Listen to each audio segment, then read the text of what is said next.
다 같이 잠시 기도하시겠습니다.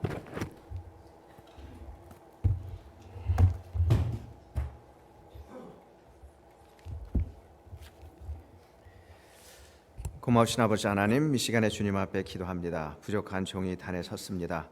하나님께서 저를 잡아주시고 제 입에서 나오는 말이 아니라 하나님의 말씀이 되도록 이 시간을 축복해 주시고 저희 성도님들의 마음을 열어주시어서 하나님 앞에 영광 드리는 귀한 삶으로 아버지께서 축복해 주시옵소서. 예수님의 이름으로 간절히 기도드리옵나이다. 아멘.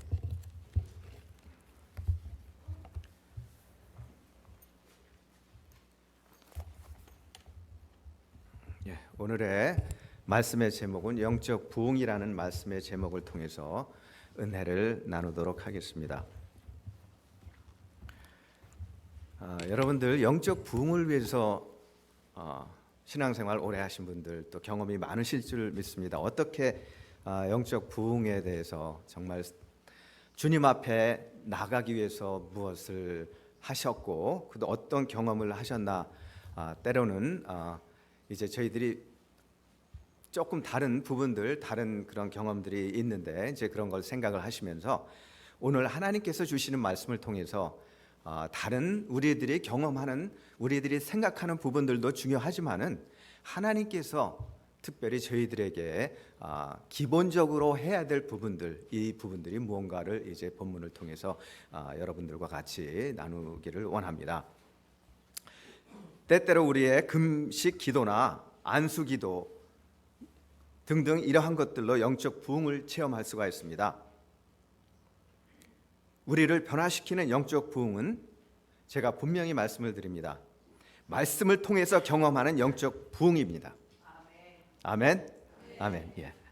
말씀을 통해서 경험하는 영적 부흥이 바로 그 부흥이 우리를 진정 변화시킬 수가 있고 우리를 변화시킬 수가 있는데, 이 변함으로 말미암아서 우리의 행동이 변하고 생각이 변하고 우리의 삶이 변한다는 것입니다.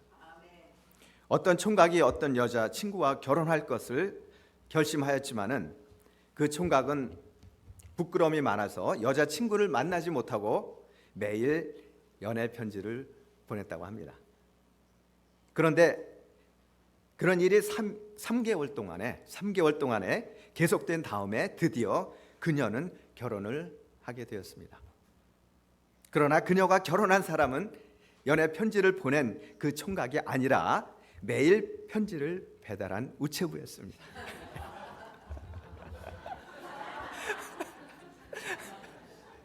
무슨 말씀을 드리려고 하는지 아시겠죠?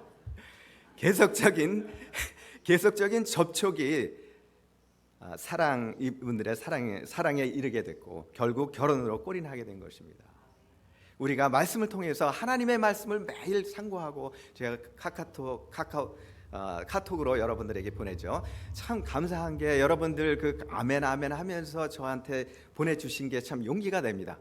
그리고 그 말씀을 통해서 오늘도 승리하실 여러분들만 바라보면은 제 마음이 아주 풍성해지는 걸 느낍니다. 우리가 말씀을 통해서 주님과 접촉하게 되고 말씀을 통해서 주님의 인자하심이 어떠한 것인지 그 맛을 보게 되면 더욱 말씀을 연구하게 되고 강구하게 되는 자신의 모습을 볼 수가 있습니다. 주님의 맛을 말씀으로 보고 말씀을 더욱 강구하면 그 결과 더욱 저희들이 하나님 앞에 성장이 되는 자신의 모습을 볼 수가 있습니다. 이것이 성장의 순환입니다. 죄악을 통한 세상의 맛이 쓰다는 것을 우리가 느끼는 건 매 순간순간 느끼지 않습니까? 죄악이 쓰다. 이 죄를 통해서 우리가 그 결과를, 때로는 그 보응을 받게 되는 그 쓴 맛을 저희들이 압니다. 이제 이것을 아는 걸로 그치는 것이 아니라 하나님의 말씀을 우리가 보고, 그리고 정말 세상의 죄는 나에게 쓴맛을 가져다 줬지만은 하나님의 말씀은 정말 나에게 단맛을 가져다 준다.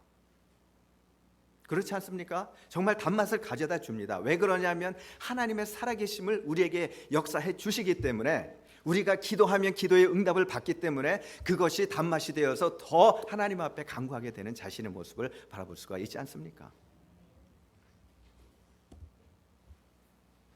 이제 이러다 보면은 말씀을 통한 주님의 은혜를 경험하게 되고 그리고 나면은 죄악을 통한 세상의 맛에 이제는 더 이상 갈구하게 되지 않아요. 거기에 대해서 실증을 느끼게 됩니다. 성장하기 위해서는 세상적인 것들을 버리고 순수한 말씀의 젖을 강구해야 됩니다. 부모가 어린 자식이 위험한 장난감을 가지고 놀 때 무조건 그것을 빼앗는 그런 부모는 거의 없습니다. 어머니들 아마 잘 아실 거예요. 그럼 어떻게 그 위험한 장난감을 얘 손에서 뺏을 수가 있을까? 억지로 하면은 안 되죠. 가장 좋은 방법은 우리 아이가 좋아하는 걸 알아요. 그리고 안전한 장난감을 알아요. 그래서 지금 가지고 노는 그 장난감보다 더 좋은 장난감을 이렇게 넣어주면서 이거 가지고 놀아라. 그러면 애는 당연히 더 좋은 장난감을 가지고 놀겠죠. 그리고 놀던 위험한 장난감은 버리고 새로운 장난감을 가지고 놀 때 어머니는 슬쩍 그 위험한 장난감을 치워버리는 거예요. 하나님은 말씀을 통한 인자하신 주님의 맛을 대안으로 우리에게 내어놓으십니다. 옛 사람의 달콤한 죄악들을 버리게 하시는 것이에요. 다시 말씀을 드리면 여러분들 하나님의 은혜를 갈구하셔야 돼요. 갈구하시고 그 은혜를 받으시면은 야 이렇게 달구나. 그럼 과거에 내가 엔조이했던 과거에 내가 좋아했던 그러한 죄악들 하나하나 다 버리게 돼요. 왜 그러냐면 하나님의 좋으심을 알기 때문에. 내가 지금 하나님께 간구하는 그 좋은 것과 세상에서 내가 좋아하는 것을 같이 섬길 수 없기 때문에 자연히 한쪽을 놓게 되는 것입니다. 죄를 버리고 말씀을 갈구하여 구원에 이르도록 우리는 계속 성장을 해야 됩니다. 우리에게는요 두 가지의 성이 있습니다. 첫째 성은 보이는 성이 있어요. 교회가 보이는 성입니다. 가정이 보이는 성입니다. 직장, 사업, 인과관계 이러한 것들이 보이는 성입니다. 그리고 보이지 아니하는 성이 있습니다. 이것이 뭐냐 하면 우리 마음의 성이에요. 보이는 성이 무너지기 전에 언제나 무엇이 먼저 무너집니까? 마음의 성이 먼저 무너지게 되어 있습니다. 우리는 흔히 보이지 아니하는 마음의 성이 무너지는 것들을 보지 못하는 경우가 있어요. 우리가 세상을 좋아합니다. 우리 마음에 있는 하나님을 향한 그 마음의 성이 점점 무너지게 되어 있어요. 아니면 만일에 우리가 하나님을 정말 사랑하고 그러면 세상에 가지고 있는 그 우리의 마음의 성이 점점 무너지게 돼 있어요. 왜 그러냐면 하나님을 사랑하기 때문에 성이 바뀌는 거예요.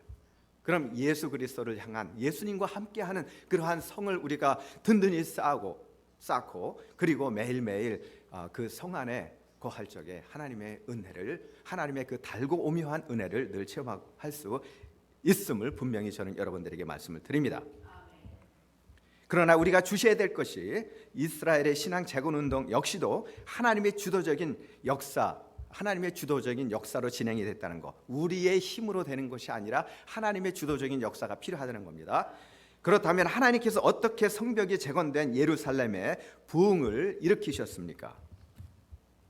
첫 번째로 말씀을 사모하는 마음을 주셨습니다. 1절을 보시겠습니다. 1절 이스라엘 자손이 그 본성에 거하였더니 7월에 이르러는 모든 백성이 일제히 수문 앞 광장에 모여 학사 에스라에게 여호와께서 이스라엘에게 명하신 모세의 율법책을 가지고 오기를 청하매. 기록이 되어 있습니다. 여호와께서 이스라엘에게 명하신 모세의 율법책을 가지고 오기를 청하매. 그렇게 기록이 되어 있어요. 이스라엘 자손들에게 있어 7월은 매우 중요한 달입니다. 7월 1일은 나팔절 새해를 기념하는 4대 절기 중 하나입니다. 그리고 가을 농작물 마지막으로 거두게 되는 추수의 시작이에요. 그리고 10일은 속죄일입니다. 큰 안식이 날로 금식을 하는 그러한 날이 10일이었습니다. 그리고 초막절은 가나안 땅의 여정을 기억하며 감사하는 시기 시작되기 때문에 이제 초막절이 또 세 번째입니다. 무려 세 절기가 한 달 동안에 집중이 되어 있습니다. 특별히 예루살렘에 거한 이스라엘 자손이 7월에 이르러 모였다고 기록이 되어 있습니다. 이 말씀은 나팔절이 되자 일제히 그들이 모이기 시작했다는 말입니다. 8장 2절에 보니까 7월 1일에 제사장 에스라가 율법책을 가지고 남자 여자 무릇 아랏 들을 만한 회중 앞에 이르러, 그렇게 말씀이 기록이 되어 있어요. 백성들의 요구에 학사 에스라는 율법책을 가지고 왔습니다. 에스라하고 느헤미야하고 두 선지자가 이 큰 일을 감당을 했는데, 느헤미야가 오기 전에 에스라는 한 14년 전에 와서 이제 하나님께서 성벽 재건과 그리고 이제 그 안에 사람들의 그 마음에 다시 하나님 앞에 끌어오르도록 그 일을 그 두 선지자들을 통해서 감당을 시킨 거예요. 그러니까 어떤 특정 계층을 향한 영적 각성이 아닌 모든 부류의 사람들을 대상으로 삼았던 거예요. 학사 에스라는 느헤미야보다 14년이나 앞서 귀국했던 사람입니다. 그는 율법에 익숙한 학사로서 율법을 연구하고 준행하며 가르치기로 결심했던 그러한 인물이에요. 그가 예루살렘에 도착했을 때 백성들의 영적인 상태와 삶이 엉망이었어요. 뭐하고 비슷하냐면은 저는 조만식 선생을 생각을 했습니다. 저희가 참 그 일제 시대의 어려움을 겪고 그 다음에 해방이 되고 나서 혼란한 그러한 시절을 겪은 걸 알 수가 있습니다. 저희 부모님 세대겠죠. 해방 전국에서 북조선 지역에서 지도적인 개신교 민족주의자였으며, 조만식 선생이요, 평안도 개신교도들을 비롯해서 민중들로부터 폭넓은 지지를 확보하기도 한 정말 귀한 애국자입니다. 국산 물산 장려운동과 일본 제품 불매운동을 적극적으로 주도하고 조선의 간디라는 그러한 별명도 가질 만한 정말 대단한 그러한 사람이었어요. 요거를 생각을 해보시면은 그 동안에 에스라와 느헤미야가 어떠한 인물이었고 그 당시에 상당히 어지럽고 힘든 그러한 시대였었는데 이 사람들이 어떤 일을 했는가를 여러분들이 짐작을 하실 겁니다.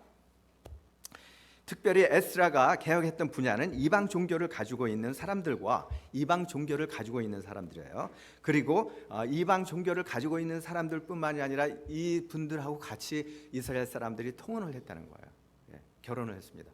그럼 결혼을 하면은 어떻게 되겠습니까? 내가 가지고 있는 종교가 있지만은 이방 사람들이 가지고 있는 종교, 그 사람들과 결혼했을 때는 때로는 내가 가지고 있는 우리 하나님에 대한 그 사상, 하나님에 대한 말씀을 잃어버릴 수도 있다는 거. 하나님께서 보실 때는 얼마나 힘드셨습니까? 그러던 중에 느헤미야가 왔습니다. 그리고 백성들을 지도하여 외형적인 성벽 재건에 성공을 했습니다. 언약 백성의 정체성을 회복한 백성이었기에 성벽 재건 공사가 가능했다는 것입니다. 그런데 원래 에스라가 가지고 있던 비전이 있었습니다. 7장 10절에 보시면은 에스라가 여호와의 율법을 연구하여 준행하며 율례와 규례를 이스라엘에게 가르치기로 결심을 했어요. 율법을 연구하는 것만 끝이는 것이 아니라 준행을 하고 그리고 이제 이것을 자손들에게 가르치는 이러한 것들을 생각을 한 겁니다. 원래 에스라가 가지고 있었던 하나님의 비전은 백성들에게 말씀을 가르치는 그러한 사역이었어요. 그가 예루살렘에 도착한 지도 벌써 14년이 지났습니다. 이제 그의 마음속에 간절한 소망이 무엇이었겠습니까? 하나님께서 백성들의 마음에 말씀을 사모하는 마음을 부어주시고 나로 백성들에게 하나님의 뜻이 무엇인지 선포하게 하옵소서 하는 것이 그의 마음이었어요. 그런데 백성들이 일제에 모였습니다. 강요하지도 않았고 부담을 주지도 않았었습니다. 본문에 일제이라는 말에 저희들이 집중을 해야 되겠습니다. 남녀노소 할 것 없이 모든 백성들이 약속이나 한 뜻이 모였다는 말입니다. 우리 모두가 하나님 앞에 축복받기를 원합니다. 그리고 하나님 앞에 기도하는 대로 기도의 응답을 받기를 원합니다. 근데 하나님에 대해서 간절한 말씀을 사모하는 마음이 얼마나 되는지 저는 여러분들에게 여쭙고 싶어요. 하나님의 말씀에 운동력이 있다 그랬죠. 날쌘 검이라 그랬죠. 그러면 그 말씀이 내가 하나님 앞에 구하고 있는 기도 제목, 또 하나님 앞에 구하고 있는 내 자신의 변함, 이러한 것들을 내가 변할 수가 없을 때, 내 마음대로 살 수밖에 없을 때 과연 내 마음에 있는 하나님, 주님의 검으로 나를 좀 어떻게 해주셔서 내가 하나님의 말씀대로 살게 해주세요 하면서 하나님의 말씀을 보면서 기도하신 적이 언제십니까? 그러한 과정 없이 하나님 그저 하나님 뜻대로 변하게 해 주시옵소서 하고 늘 기도한다면은 하나님께서 물론 그 기도를 응답해 주실 수도 있지만은 때로는 응답이 안 될 수도 있어요. 왜 그러냐면 기도가 간절하지 않기 때문에. 여기에 보니까 모든 사람들이 간절한 마음으로 기도를 했어요. 아마 제가 한번 생각해 본 건데 그 8.15 해방 후에 정말 얼마나 일제 시대 때 우리가 힘들었던 그걸 생각을 하면서 8.15 해방 때 정말 동네에서 어린 아이들부터 시작해서 어른들이 아마 춤을 췄을 것 같아요. 해방이 얼마나 귀한 거다. 이제 이러한 그 마음을 저는 생각을 해봤습니다. 그래 여기도 마찬가지예요. 하나님 앞에 하나님의 말씀, 이제 하나님의 뜻대로 우리가 살려고 하는 그 모든 사람들이 다 일어서서 하나님 앞에 경배하고 하나님의 말씀의 귀중함을 느낄 때, 그들이 기쁨으로 느낄 때 하나님께서는 그들의 기도, 그들의 간절히 원하는 것들을 왜 안 들어주시겠습니까? 우리에게도 그러한 간절함이 우리 가운데 있어야 되겠습니다. 남녀노소 할 것 없이 모든 백성들이 약속이나 한 뜻이 모였다는 말입니다. 하나님의 은혜로 그들에게 영적인 갈급함을 진하게 느꼈다는 확실한 증거입니다. 에스라가 얼마나 기뻤겠습니까? 저는요 박 전도사님이 저한테 지난 금요일 날 ARC 미팅 ARC 분들이 오시는 거 아시죠? 저희 미팅을 이제 주도하셨는데 지금 베케이션 때문에 저한테 부탁을 하시더라고요. 한 번만 좀 제가 설교를 해달라고. 근데 그 설교보다는 이제 그 성경 공부식으로 이제 삼과를 해달라고 그렇게 말씀하셨어요. 나름대로 제가 하나님 앞에 기도하면서 그냥 준비했습니다. 그리고 이제 한 30분 정도 오신 것 같아요. 그분들에게 말씀을 전하는데 그들이 얼마나 간절히 그 말씀을 받는지 모르겠어요. 아마 시간이 되시면은 참석을 해보시면 큰 은혜 받으실 거예요. 어떤 분은 저한테 제가 여기서 이렇게 설교를 하는데 그 말씀 하시더라고요. 이제 성경 공부 비슷하게 혼자만 하는 게 아니라 제가 또 질문도 하고 그래요. 한 분이 딱 일어서 가지고 하시는 말씀이, 내가 열심히 하나님 앞에 기도했습니다. 그리고 하나님의 뜻대로 살려고 했는데 오늘은 내가 그게 잘 됐어요. 근데 매일 그래요. 오늘은 잘 됐는데 내가 자고 일어나서 아침에 보면은 다시 옛날 내 모습으로 돌아와 있어요. 그 말씀을 하시더라고요. 이 앞에 앉아 계신 분이요. 그 말씀을 하는데 제 마음에 얼마나 찡하든지 정말 하나님을 사모하는 분이구나. 그리고 다시 정말 올바로 하나님 앞에 서기를 원하는 분이구나 하는 걸 제가 깨달았어요. 분명 그분에게 제가 뭐라고 말씀을 드렸냐면, 그러면 먼저 중요한 게 두 가지입니다. 한 가지는 뭐냐면 일단은 하나님의 말씀 가운데 말씀이 여러 가지가 많이 있지 않습니까? 그러면 내가 지금 처한 어려움이 있는데 그 어려움에 하나님의 능력이 어느 부분에서 터치하실 수 있는지 그 말씀을 먼저 찾으세요. 힘들면 구글에 들어가서 하나님의 말씀, 성경하고 뭐 서브젝트 가령 뭐 알코올릭이면 알코올릭, 아니면 드럭이면 드럭, 아니면은 내 자신이 컨트롤 못함 뭐 이런 거 해가지고 그 말씀을 먼저 갖고 그 말씀을 읽으시면서 하나님 앞에 자세하게 기도를 하세요. 매일매일 힘들면은 써가지고 기도를 하세요. 그리고 그것이 정말 내가 바뀔 때까지 하나님 앞에 계속 하시면 어느 순간에 살아계신 하나님께서 역사하실 것입니다. 제가 그 말씀을 드렸습니다. 얼마나 기뻐하는지 몰라요. 또 다른 분이 딱 일어서가지고 저한테 오셔가지고 뭘 했냐면은, 어떻게 하면 구원을 받습니까? 제가 이제 4가지로 말씀을 드렸습니다. 그거 뭐 시간이 여러분들 다 아시는 거니까 요한복음 3장 16절에 대해서 말씀을 드렸어요. 그분이 와가지고 그거를 다시 한번 얘기해달래요. 4가지로 제가 분류해가지고 말씀을 드렸는데, 그래서 제가 그 4가지를 또 말씀을 드렸어요. 그걸 보면서 제가 무엇을 느꼈냐면은, 정말 갈급하구나 하나님 앞에. 정말 여기에 있는 이분들처럼 우리가 신앙생활을 오래 하지만 하나님의 말씀의 구약에 대해서 신약에 우리가 이해하기 편한 그러한 말씀만 우리가 가지고 계속 듣고 설교 시간에 듣고 공부했지, 구약에 있는 이러한 율법적인 말씀 무엇이 중요한가, 그런 거에 대해서 저희들이 얼마나 하나님 앞에 고민하면서 이해하려고 하고 말씀에 순종하려고 했던가 생각을 해야 돼요. 저희 신앙이 자라려면 그만큼 노력을 해야 된다, 이 말씀을 제가 드리는 겁니다. 말씀의 사역자가 가장 기쁠 때가 언제인지 아십니까? 바로 성도님들이 말씀을 배우고자 하는 열망으로 교역자를 찾아올 때가 제일 기뻐요. 제발 말씀을 가르쳐 달라고 하는 이제 타는 듯한 갈급함으로 찾아오는 성도님들을 볼 때 눈물이 날 정도로 오히려 고마워요, 그들에게. 바로 이것이 오늘 하나님의 교회에 부어져야 할 하나님의 영적 부흥입니다. 말씀이 살아서 운동력이 있어서 성도님들의 삶을 변화시키고 그로 말미암아서 사회가 변화되는 이제 이것이 저희들에게 필요한 겁니다. 혹시 우리 가운데 말씀에 대한 갈급함이 적거나 없는 분이 계시다면 말씀의 갈급함을 위해서 우리는 무엇을 해야 됩니까? 기도해야 되죠. 하나님, 말씀을 갈급하게 할 수 있는 하나님의 그러한 영을, 기도의 영을 저에게 허락해 주시옵소서.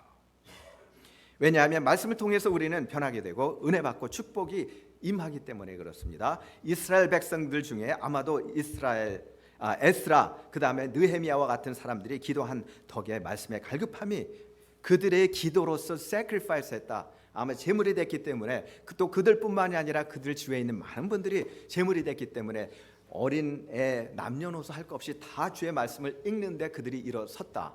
저는 분명히 그렇게 생각합니다. 여러분들이 하나님의 말씀에 하나님을 사랑하면 하나님의 말씀도 사랑하시고 그리고 이제 열심히 기도할 때 여러분들 자녀들이 거듭나게 됩니다. 남편들이 거듭나게 됩니다. 부인들이 거듭나게 됩니다. 그리고 여러분들 주위에 있는 사람들이 거듭나게 됩니다. 한 번은 무대 선생이 자신의 간증을 했습니다. 내가 하나님께 믿음을 달라고 기도한 시간만 합쳐도 몇 달은 좋게 될 것입니다. 내 생각으로 믿음이란 번갯불과 같이 어느 날 나를 확 달아오르게 할 어떤 것인 줄 알았습니다. 그러나 수없이 기도해도 믿음이 오지 않았습니다. 그런 어느 날 나는 로마서 10장을 읽다가 요 말씀을 본 거예요. 그런즉 믿음은 들음에서 나며 들음은 하나님의 말씀으로 하나님의 말씀으로 말미암느니라. 예, 다시 한번 말씀드릴게요. 그런즉 믿음은 들음에서 나며 들음은 하나님의 말씀으로 말미암느니라. 이러한 이 구절을 보았던 것이에요. 그리고 그 즉시 난 성경을 붙들고 믿음을 구했다고 해요. 그리고 성경을 다시 펴서 하나님의 말씀을 읽기 시작했더니 그 믿음이 자라나기 시작해서 제가 무디 바이블 인스티튜트 나왔잖아요. 졸업했습니다. 예, 정말 좋은 학교예요. 하나님의 말씀을 잘 가르쳐요. 우리의 믿음이 자라게 하는 것은 하나님의 말씀을 많이 읽고 알고 이를 순종하는 것이다. 정말 무디 그분을 통해서 얼마나 세계적으로 정말 그 하나님께서 얼마나 크게 쓰신 분입니까? 이스라엘 백성들처럼 하나님께서 우리에게 우리의 부흥에 갈급한 마음을 부어주시는 것입니다. 우리가 중요하게 생각할 것이 숫자적인 부흥도 중요하지만은 영적인 부흥이 우리에게 무엇보다도 중요하고 이것이 이루어져야 됩니다. 아멘. 영적인 부흥이 오려면 하나님의 말씀을 읽고 해석하고 그 말씀대로 행동하는 그러한 삶이 되어야 영적인 부흥이 옵니다. 영적인 부흥 없는 숫자적인 부흥은 우리가 흔히들 뭐라고 얘기하냐면 모래 위에 쌓은 성이다. 예. 모래 위에 아무리 틀을 갖고 멋있는 그러한 성을 쌓아봐야 정말 콘크리트 같이 단단한 거 옆에 딱 세우고 모래는 이렇게 하면 다 없어지지만 콘크리트는 그대로 남아있어요. 멋있는 것 정말 그대로 남아있는 거예요.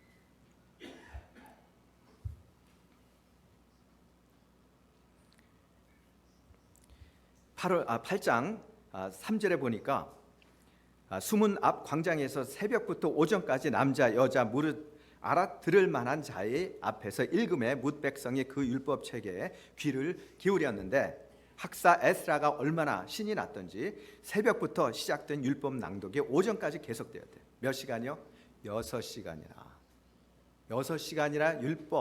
계속 율법을 낭독하는데도 모든 사람들이 다 일어서서 힘들다고 주저앉는 사람도 없고 정말 한 마음이 되어서 그 율법을 낭독하고 그대로 사람들이 있었다는 거예요. 본문을 보시면 뭇 백성이 그 율법 책에 귀를 기울였다고 되어 있습니다. 30분만 지나도 몸이 근질근질해 참지 못하는 우리의 모습과 얼마나 대조적이 됩니까? 그들의 말씀에 대한 갈급함이 얼마나 간절했으면 6시간 동안이나 흩어지지 않고 말씀을 청종했다는 거예요.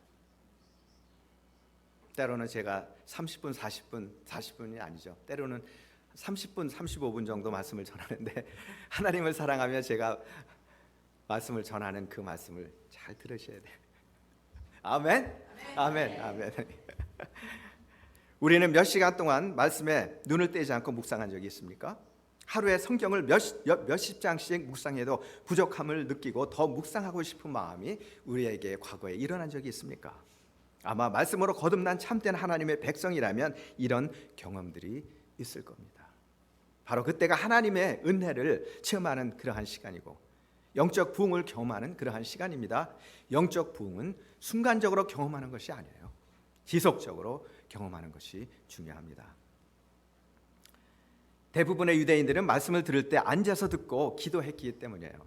기도를 했습니다. 대부분의 유대인들은 그 당시에 그게 풍습이었습니다. 그런데 그들은 평소의 관습을 깨뜨린 거예요.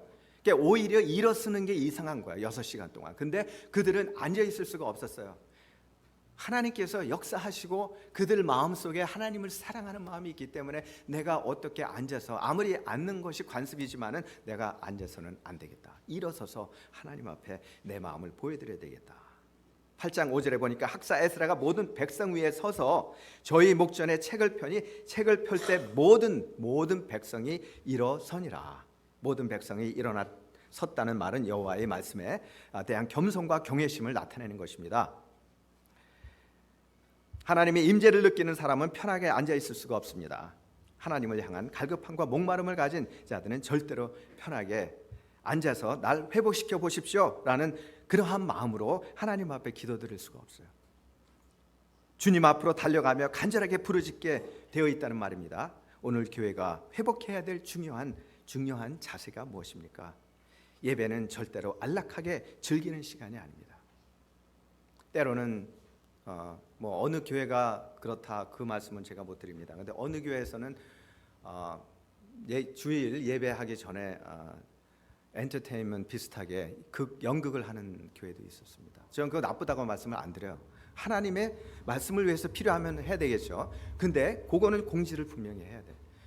우리 교회는 여러분 엔터테인먼트를 위해서, 여러분들 즐기게 하기 위해서 이 연극을 하는 게 아닙니다. 이 연극을 통해서 어떻게 하면 하나님과 가까워지고 하나님의 말씀을 잘 해석해서 그 말씀이, 내가 그 말씀을 배우고 그 말씀을 내가 어떻게 적용하는 거기에 도움이 될 것 같아서 여러분들에게 이걸 합니다 하고 그 취지를 분명히 말씀하셔야 돼요. 근데 때로는 우리가 신앙생활을 하되 그러한 엔터테인먼트를 많이 하는 쪽으로 사람들이 많이 모이는 이유 중에 하나가 즐기기 때문에.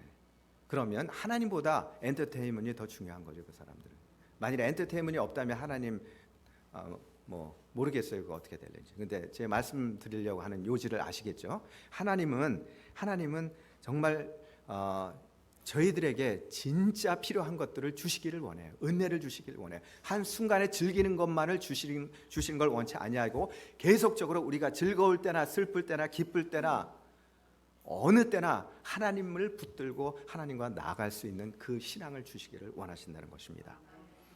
8장 6절에 보니까 에스라가 광대하신 하나님 여호와를 송축하며 모든 백성이 손을 들고 아멘 아멘 응답하고 몸을 굽혀 얼굴을 땅에 대고 여호와께 경배를 했다. 그 당시에 풍습이 정말 하나님을 사랑하는 하나의 그 마음으로 입을 땅에 맞추는 이제 그러한 풍습이 있었는데 이 사람들이 그걸 했다는 얘기입니다. 율법책을 펴자 백성들이 일어섰습니다. 그리고 에스라는 찬양하지 않을 수가 없었어요. 이렇게 귀한 은혜를 이 공동체 위에 부어주신 광대하신 하나님을 송축하지 않을 수가 없었습니다. 그리고 아멘이라고 응답하면서 몸을 굽혀 얼굴을 땅에 대고 여호와께 경배를 했죠. 엎드려 경배한다는 것은 자기를 극도로 낮추고 하나님을 높인다는 그러한 뜻입니다. 두 번째로 백성들의 회개와 기쁨의 회복이 9절에 되어 있습니다. 백성들의 회개와 기쁨의 회복이 그들에게 됐다. 말씀을 깨닫게 되자 그들은 감정적으로 반응하기 시작했습니다. 심령이 깨어나기 시작했어요. 회개의 눈물이 왜 우리에게 중요합니까? 우리의 상처를 아물게 합니다. 회개의 눈물을 통해서 우리가 하나님 앞에 우리의 죄를 고하면 눈물을 통해서 그 상처가 아물게 되는 거예요. 우리를 회복시켜 주십니다. 우리에게 기쁨을 하나님께서 허락을 하십니다. 8장 9절에 보니까 백성이 율법의 말씀을 듣고 다 우는지라 총독 느헤미야와 제사장 겸 학사 에스라와 백성을 가르치는 레위 사람들이 모든 백성에게 이르기를 오늘은 너희 하나님 여호와의 성일이니 슬퍼하지 말며 울지 말라. 오히려 너무 슬퍼하지 말고 울지 말라. 다 너희 마음을 안다. 회개하는 마음을 찢는 그러한 마음을 아니까, 하나님도 그 마음을 아니까 조금 자제하고, 그리고 이제 집으로 돌아가서 하나님 앞에 기도하면서 힘든 부분이 있으면 하나님과 본인이 이제 해결을 해야 되겠죠. 회개는 억지로 되는 것이 아닙니다. 우리의 정성이 들어가야 됩니다. 하나님의 말씀에 갈급해하고 그 말씀을 하나님께서 나에게 하시는 말씀으로 거룩하게 받아들이니까 바로 이 사람들이 회개의 역사를 경험을 한 것입니다. 백성들의 첫 반응이 무엇입니까? 눈물이었습니다. 이들이 왜 울었습니까? 율법으로 자기의 죄를 깨달았기 때문에 그들이 울었습니다. 그냥 기도하니까 회개의 영이 임해서 나도 모르게 막 하나님 앞에 울음이 나오는 경우도 있죠. 그런 경우도 우리가 경험을 합니다. 그것도 필요해요. 하나님께서 살아계시다는 걸 성령을 통해서 저들에게 증명을 해주시는 거고, 그걸 통해서, 그 회개를 통해서 우리의 고침도 받고 또 마음의 상처도 아뭅니다. 그러나 그것만큼 때로는 그것보다 더 중요한 부분이 하나님의 말씀을 붙들고 하나님께서 주시는 우리의 회개의 마음, 이것을 제가 여러분들에게 말씀을 드리는 거예요. 로마서 3장 20절에 보니까 그러므로 율법의 행위로 그의 앞에 의롭다 하심을 얻을 육체가 없으니 율법으로는 죄를 깨달음이니라고 했습니다. 놀라운 것은 그들이 다 울었다는 사실입니다. 온 회중에게 회개의 눈물이 임한 것입니다. 말씀으로 회개 운동이 일어났습니다. 이때 백성들을 지도하는 자들이 일어나 다시 선포합니다. 오늘은 무슨 날입니까? 여호와의 성일입니다. 성일은 여호와를 즐겁게 해드리는 날입니다. 이제 속죄일은 10일에 시작이 됩니다. 7월 10일 속죄일이 올 것인데 그 백성들은 회개하며 하나님께 나아갈 수 있기 때문입니다. 지금은 살진 것을 잡고 축제를 벌이는 그러한 날입니다. 이제 때로는 저희들도 너무 회개하니까 하나님 앞에 회개의 마음으로 늘 이렇게 사는 분들도 또 있습니다. 근데 하나님께서 원하시는 것은 회개할 때 회개하고, 회개가 끝나면 축제하는 분위기로, 하나님 앞에 감사하는 분위기로 또 인생을 밸런스 있게 우리가 살아야 될 그런 의미도 있죠. 왜 그러냐면 하나님께서 우리에게 기쁨을 주시고 소망을 주시고 은혜를 주시기 때문에 그것을 우리가 누려야 돼요. 말씀이 강하게 역사할 때 일어나는 현상은 회개입니다. 그리고 그 말씀이 강하게 역사하는 현장에 치료의 역사가 일어나고, 치료의 역사가 일어날 때 무엇이 따르냐 하면 기쁨과 화목이 따르게 되는 것이죠. 기쁨과 회복이 따르게 되는 겁니다. 이때 우리에게 주어주신 기쁨은 우리에게 강한 힘이 됩니다. 여호와를 기뻐하는 것이 너희의 힘이니라. 그러니까 참된 기쁨은 말씀을 깨닫고 회개하고 치료함을 받을 때 느끼는 참된 기쁨이 그 기쁨이 참된 기쁨이다. 8장 11절 12절에 보니까 레위 사람들도 모든 백성을 정숙케 하여 이르기를 오늘은 성일이니 마땅히 종용하고 근심하지 말라 하며 모든 백성이 곧 가서 먹고 마시며 나누어 주고 크게 즐거워하였더니, 기록이 되어 있습니다. 우리 삶도 하나님께서 주신 은혜대로 우리가 즐거워하고 그리고 기쁨의 삶이 되어야 되겠습니다. 백성들이 기쁨을 회복하고 갑자기 축제가 되었습니다. 그 이유가 어디에 있습니까? 본문은 백성들이 그 읽어드린 말씀을 밝히 알았기 때문이라고 설명을 합니다. 말씀을 통해 진정한 위로를 경험을 했기 때문입니다. 죄를 깨닫고 진정 통회한 사람만이 복 받은 사람이라고 성경은 말씀하고 있습니다. 영적인 부흥은 우리가 정말 사모하고 추구해야 할 궁극적인 그러한 목표입니다. 그러나 그 영적인 부흥은 반드시 말씀을 통한 회개, 그리고 그 회개를 통한 이제 치료의 역사를 우리가 경험을 하고, 그리고 이러한 일들이 우리에게 일어날 적에 우리는 정말 부흥을 체험할 수가 있습니다. 오늘 하나님의 공동체에 부흥이 임할 때 먼저 그들에게 말씀에 대한 사모함과 기대함을 주셨습니다. 그리고 겸손히 청종하며 그의 뜻의 비밀을 사람들이 깨닫기를 원했습니다. 더 하나님께 나아가서 하나님의 말씀을 깨닫고 그 말씀을 더 배우기를 원했다는 거죠. 그때 말씀의 강한 역사가 백성들의 마음을 뒤집었고 모든 백성들은 눈물을 흘리며 하나님 앞에 통회했습니다. 그 통회가 너무 극렬해서 인도자들이 말릴 정도였으니까 대단한 것입니다. 이제 오늘 이 말씀 에스라 느헤미야가 또 많은 사람들이 자기네 백성들을 위해서 눈물을 뿌리면서 그들이 회개할 수 있도록 먼저 준비한 그들의 기도와 또 그들의 기도를 통해서 모든 사람들이 남녀노소 할 것 없이 모든 사람들이 다 주의 말씀을 사랑하고 6시간 동안이나 써 있었고, 그리고 그들이 그 말씀을 통해서 회개하고 그리고 바르게 살려고 하는 결단이 있었던 것처럼 우리 성도님들도 하나님의 말씀을 통해서 이제 하나님 앞에 다시 결단하고 하나님의 뜻대로 살려고 하는 그러한 결심이 있기를 주의 이름으로 축원드립니다. 네, 다 같이 기도하시겠습니다. 고마우신 아버지 하나님, 이 시간에 주의 말씀을 통해서 에스라 느헤미야가 경험했던 성적 재건과 또 이스라엘 사람들의 마음에 성전을 다시 재건시켜 주심을 저희들에게 일깨워 주시고 또 저희들에게 주님의 성전을 다시 세워주길 원하시는 하나님의 은혜 감사를 드립니다. 이제 오늘 이 말씀을 통해서 행여나 저희들의 조금이라도 부서진 성전이 있었습니까? 이 말씀을 통해서 다시금 세워질 수 있도록 인도해 주시고 주님을 바라보며 기쁨 가운데 저희들의 삶을 살게 부족함이 없도록 아버지께서 저희들을 축복해 주시고 인도해 주시옵소서. 예수님 이름으로 간절히 기도드립니다.